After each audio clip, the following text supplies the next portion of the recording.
El fet que en Joan Valent mos hagi triat a nosaltres per tancar la seva etapa com a director artístic mos sembla un gest un cert atreviment, evidentment, per dur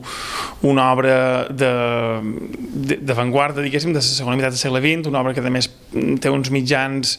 com els mitjans electroacústics fusionats amb els instruments acústics, és a dir, una obra mixta, mos sembla un atreviment del qual li estan molt agraïts, perquè per nosaltres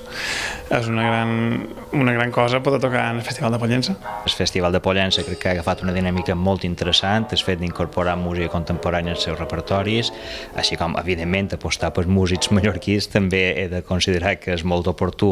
Per tant, a mi m'agradaria que realment el festival apostàs per una continuïtat amb aquests dos camps.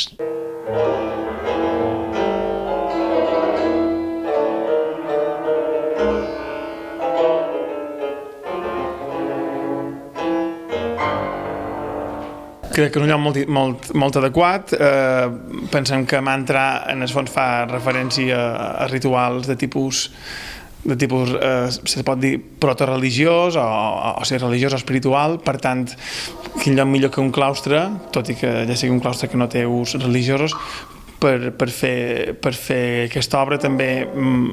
trobo que l'escenari és magnífic, a més el claustre sona molt bé, és una veritat, la instal·lació sonora que ha fet en Remi va fantàstic.